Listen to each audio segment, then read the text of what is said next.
Hello everyone, and welcome to this edition of Shergroup on the Sofa. I hope wherever you are in the world today, you've got a little bit of sunshine and you've had a good week so far.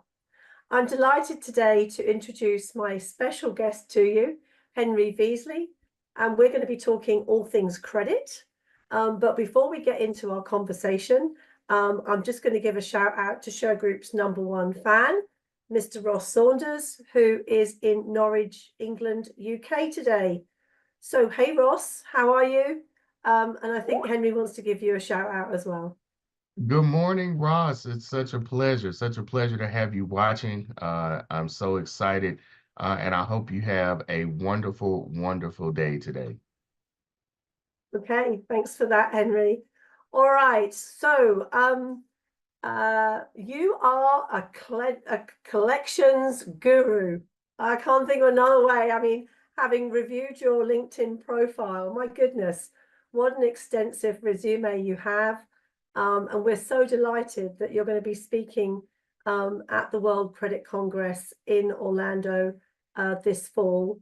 Can't wait to see you in action and hear the enthusiasm which you struck me the first time that we spoke. So really looking forward to our conversation today. So as a guru, have you been told you're a guru before? I'm sure you have. I've heard that before a couple of times. Good, good, good. So what do you make of the current overview of the landscape for collections management? And in your career, how's it evolved? What would you say about that?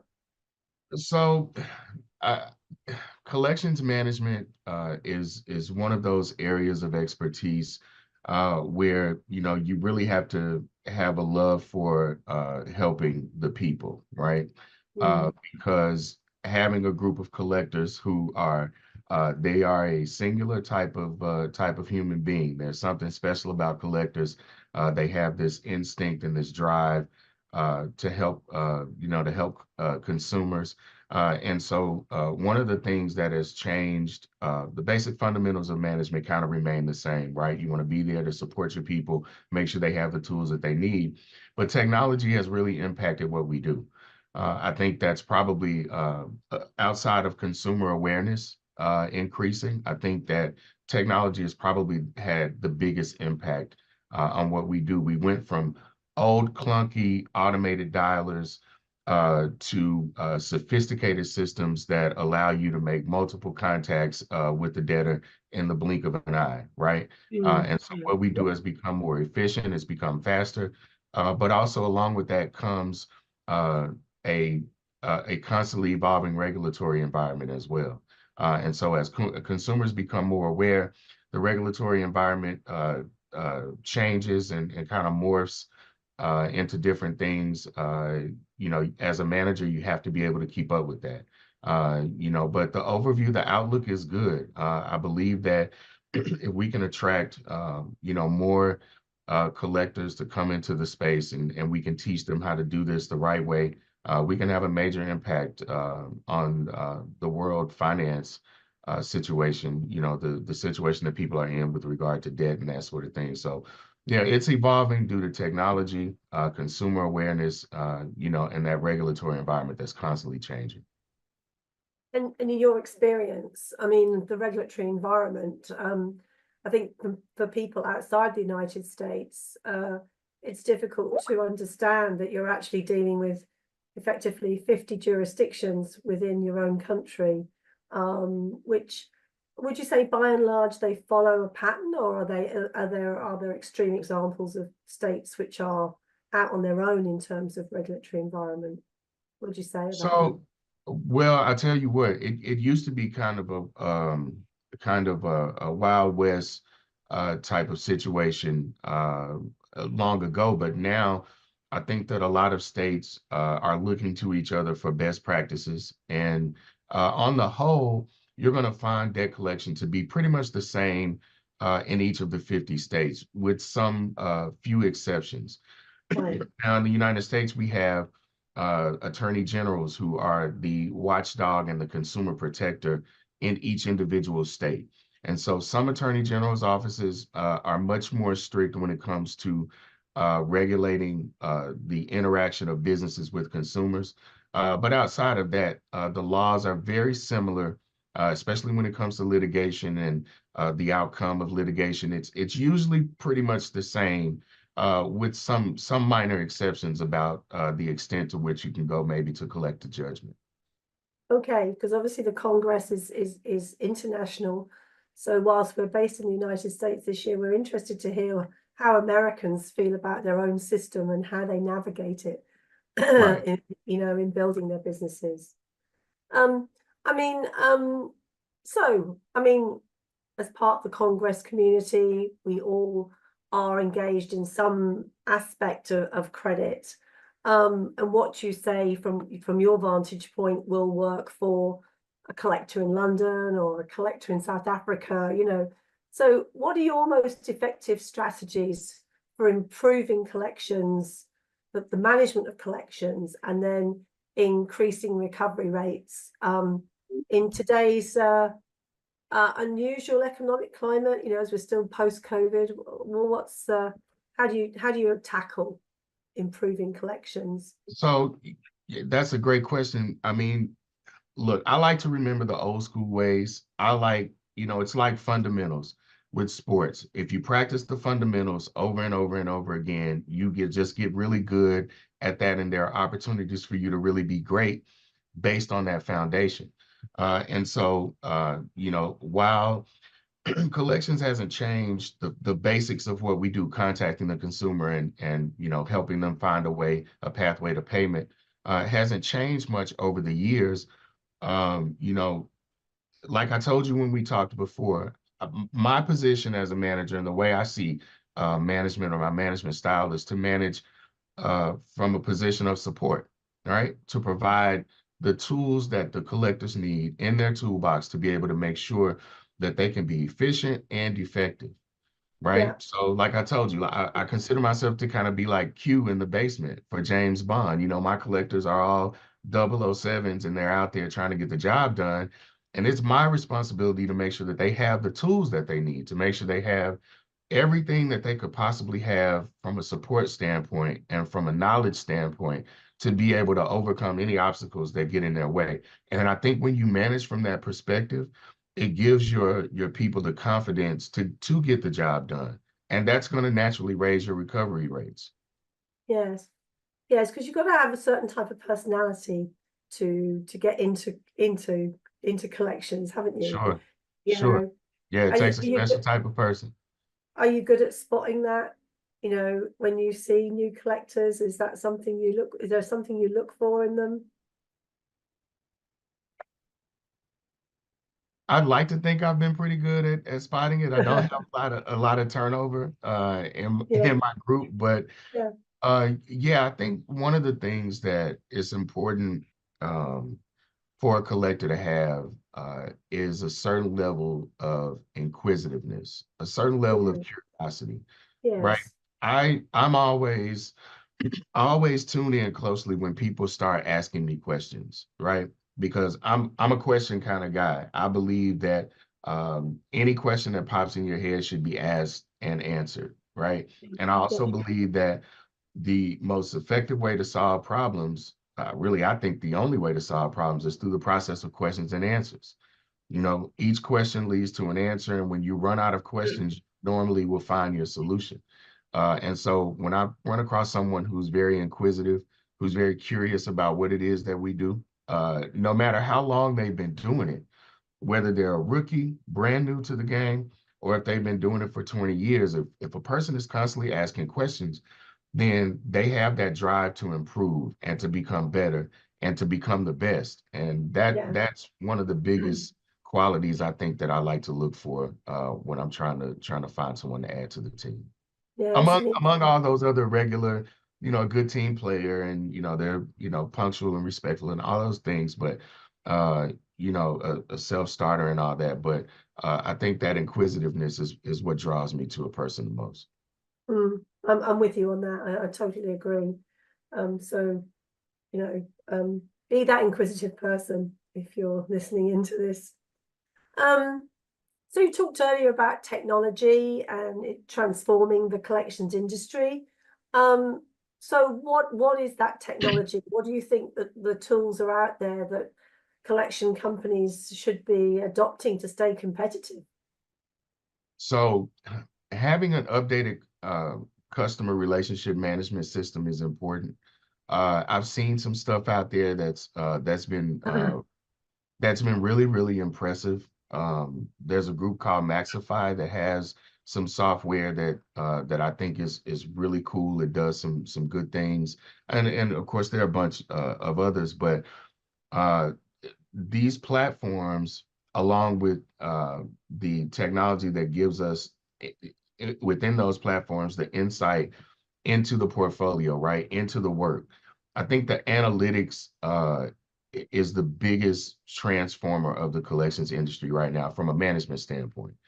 You know, when you have the data that you need to be able to utilize skill-based routing to make sure that you're making the correct efforts at the correct times in the correct ways. That analytics, if you can train yourself to read that data, it will give you a lot of insight into how to reach, you know, new heights in your revenue. But yeah, the technology gives us the analytics that we need to be able to be much more effective managers. That's for sure. Hmm. So there's definitely, I mean, analytics and data.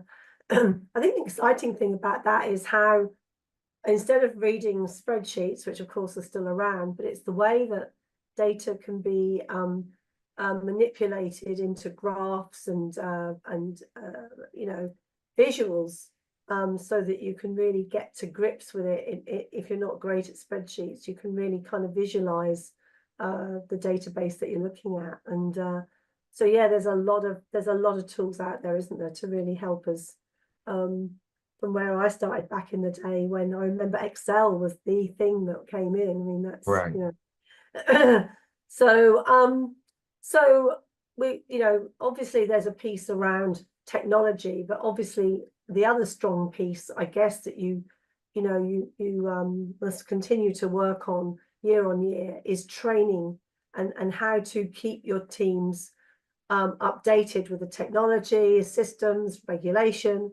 So what does training look like for you as a manager? How do you implement innovative training to you know, enhance the performance of your teams? Yeah, I like that question. So just, you know, just like software, people's knowledge needs regular updating, right? Mm, So, you know, regular short training sessions that reinforce, like I said, the fundamentals, I believe is the best way to go about it.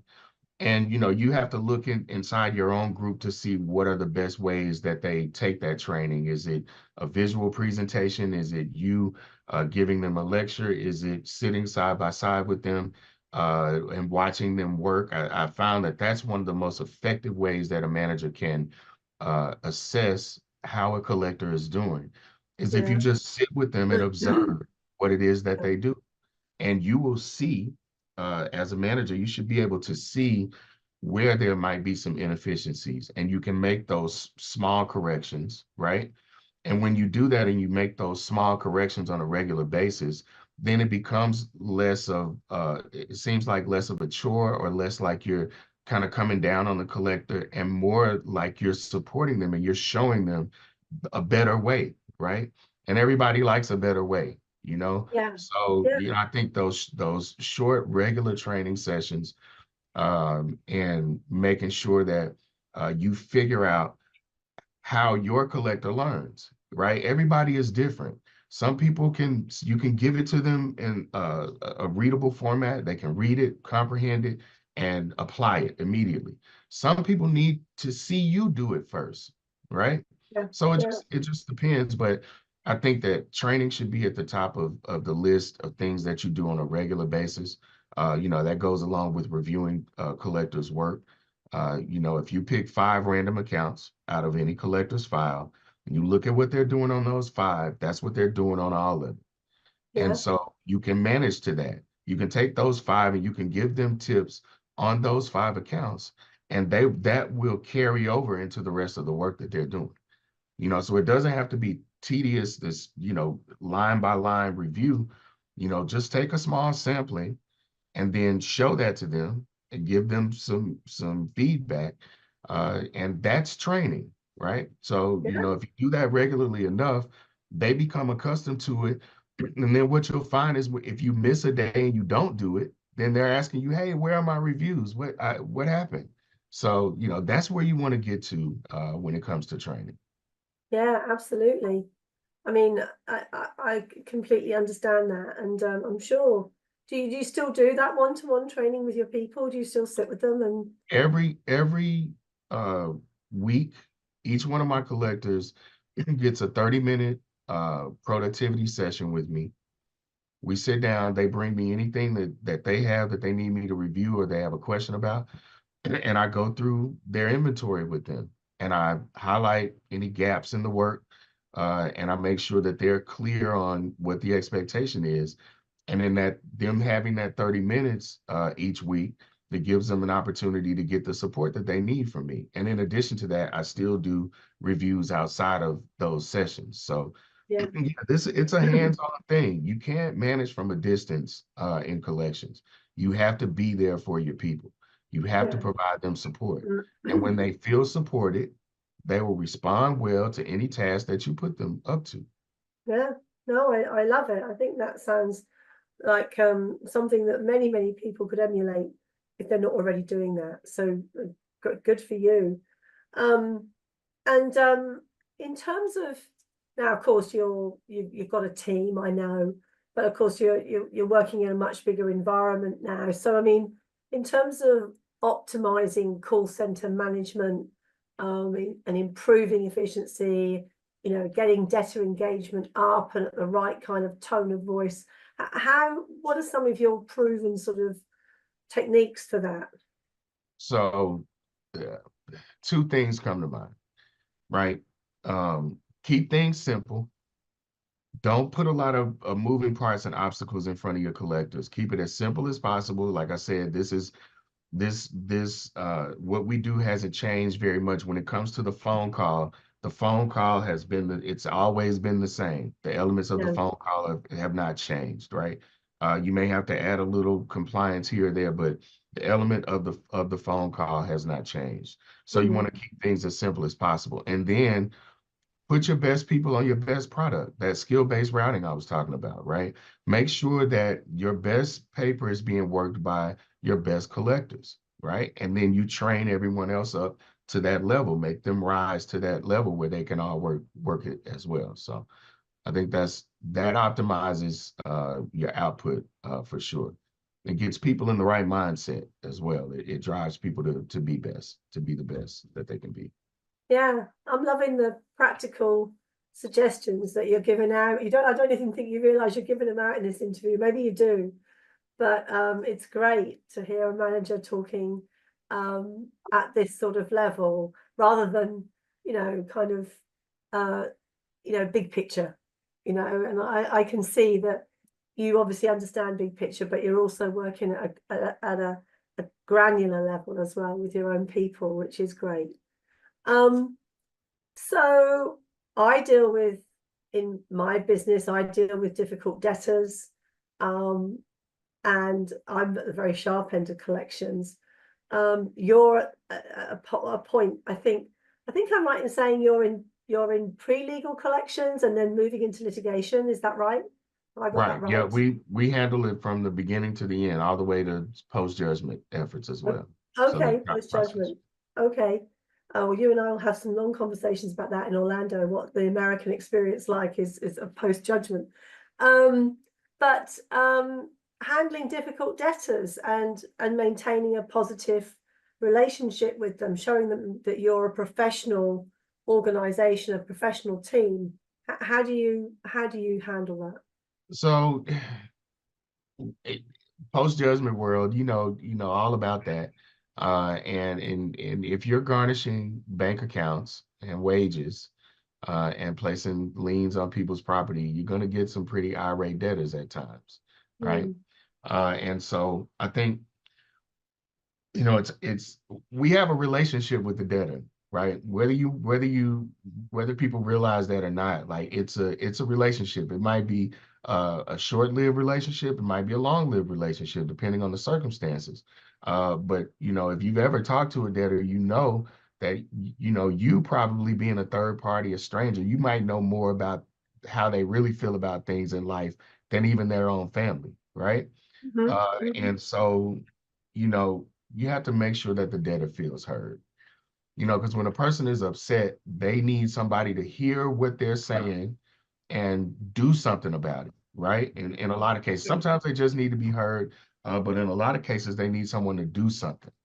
Yeah, And so if you allow them to be heard, I have one of the guys that I work with, his name, I'll give him a shout out. His name is Greg Northington.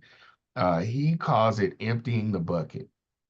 Let the debtor empty the bucket. Ask them some questions about their situation and what happened. And usually that's it. If you just ask that two-word phrase, hey man, what happened? You were paying on time for a long time, everything was going well. What happened?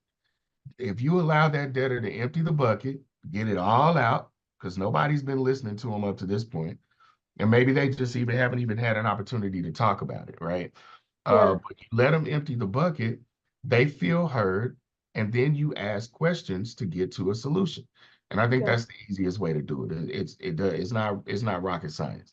Just treat people the way that you would want someone to treat you if you were frustrated and in a difficult situation. I think that's entirely right, isn't it? We all want to be treated as human beings, and we all want to be respected. That's right. And but I love the phrase "empty the bucket." I think that's spot on, and it's just how with your headset, just listening to what it is that people want to tell you, and Yeah, then because you probably as collectors have part of the solution in your hand, because you now have a much better idea of their financial situation. You can probably see a way through for them that perhaps nobody else has bothered to help them with to this point. that's right. You're absolutely right about that. Yeah, yeah. No, I see the value of that. Okay, well that's a catchphrase, empty the bucket. Tell your guy that was a great phrase to use. I Uh, will. and in terms of bigger picture stuff, um, strategies for managing debt portfolios. So you've got great collectors, you've got systems, you've got technology. You're handling many thousands of accounts.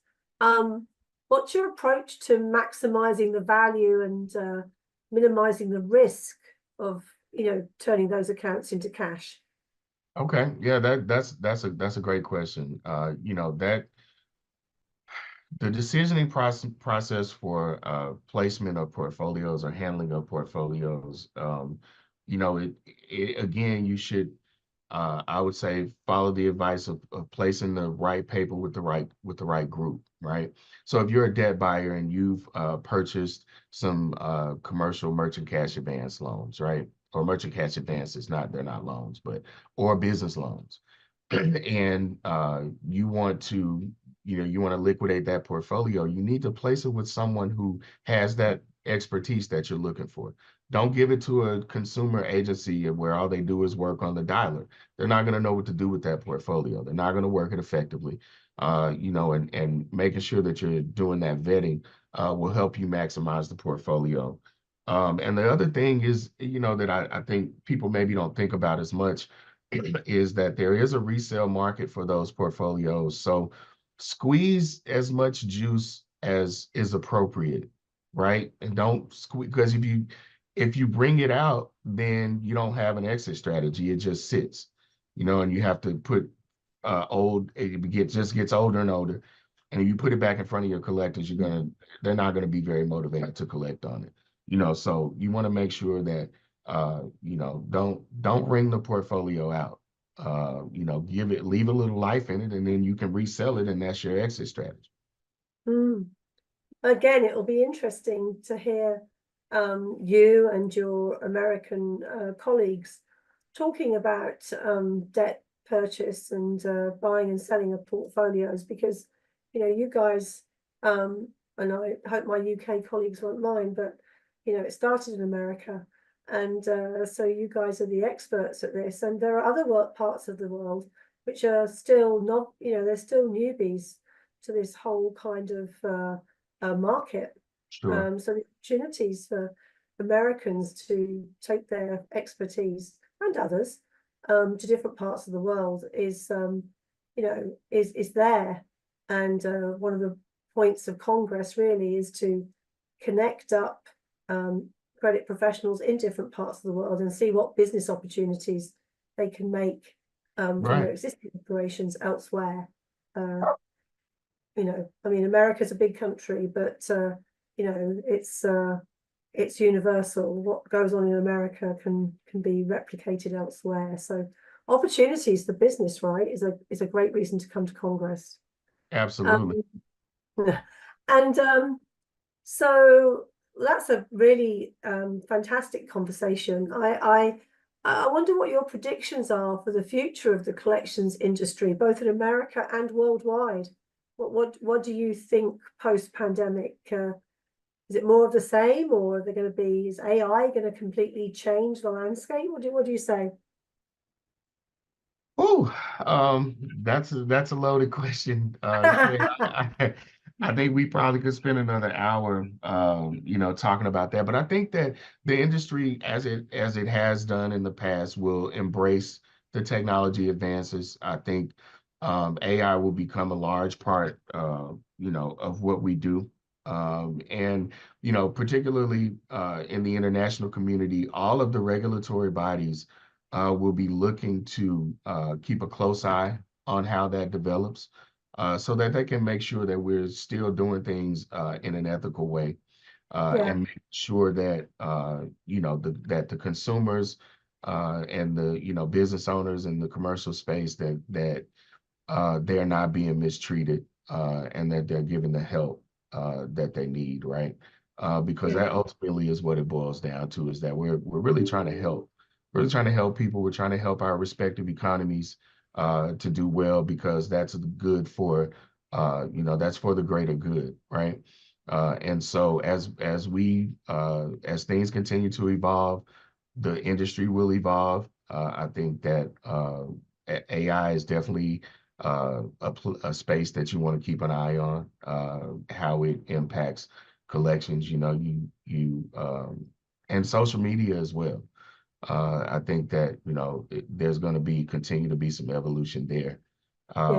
And so I'm looking forward to a bright future. I'm looking forward to the international communities connecting more, because I think that it's not just about the UK or just about the US. It's really about the global community, and making sure that as things move along, we pull the rest of the rest of the world along with us. You guys are doing some very interesting work over there. I see you on YouTube, and I love it. And your episodes are very engaging. And so I think that the technology will continue to push us forward. And I think that the industry will just keep growing. I mean, that's been around since the beginning of time. It's not going anywhere. And so I think we have a bright future. Yeah, well, I share your optimism, and I do love the fact that the Congress, which we are now part of, is a global credit community as opposed to country by country. And you and I met on LinkedIn. I found you through one of my good contacts on LinkedIn, and was looking for credit professionals, and came across you, Henry. And had I not been involved in the Congress, I wouldn't have found you. And then we had a conversation, and now you're a speaker at the Congress. So, and we're doing this interview. So, I mean, for my mind, just finding credit professionals such as yourself with vast amounts of experience, hands-on management experience, is really important to be able to share that with other parts of the world, and to connect you to those people in not so much an association which is affiliated to one part of debt to another, but this broad church where, right. you know, we're all involved in some aspect of credit, and we're learning from each other. So I really do value your contribution today, and thank you so much for coming on Shergroup on the Sofa. It's You're great very to welcome. meet you. I'm honored, Claire. I really appreciate it. And you can have me anytime. Anytime you Oh, want to talk, let's do it. let's do it. Let's do it. So, well, I'm going to see you in October in person. So I'm Yep. looking forward to that. I'll just give you a shout out for your company, which is Yes, aubreythrasher.com. ma'am. That's Is that right. right? Aubrey Thrasher. Yep. And Henry Veasley III is Yes. on LinkedIn. Please join him on his LinkedIn profile. You can see from just talking to him today what a tremendous amount of experience he's got. So And Claire, yeah, on LinkedIn, I have a newsletter oh, that okay, has yes, close to yes. 1,000 subscribers. It's Debt Collection Insights. Feel free to take a look at some of our articles, and we share information. It's for everyone in the accounts receivables management industry, from the collector in the cubicle to VPs and C levels. There's information there for everyone. So thank you for the opportunity to plug that. Yeah, no, Debt that's very, collection very insights. important. Debt collection insights. We will get that connected to the Congress newsletter as well. And perhaps we could put that on the Congress website as well, give you a little plug on there as well. So That would you've be got great. and a link back to the website. So for everyone else, I'm sorry about my voice today. I've been in the UK in the damp, and I got a cold, so I've lost my voice a little bit, but not enough to lose it completely, thank goodness. Don't forget, shergroup.com is our website. We are incredibly privileged to be hosting the World Credit Congress on behalf of the steering committee this year out of Orlando, Florida. If you haven't been to Margaritaville, come on down and see us. It's a beautiful spot. It's going to be a great Congress with a lot of very interesting leading commentators like Henry, talking to our MC, Harry Strouser of ACA International, from which we get fantastic support. You can check out Shergroup and on all its channels. It's on every social media channel, as is the World Credit Congress itself at its website. And it also has Facebook and Insta and LinkedIn.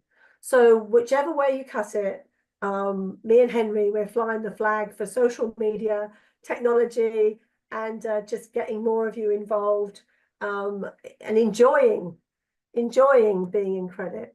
Okay. So thanks, Henry. Great to meet you. See you in Orlando. Bye-bye, See you everyone. soon. Bye, everyone. Bye.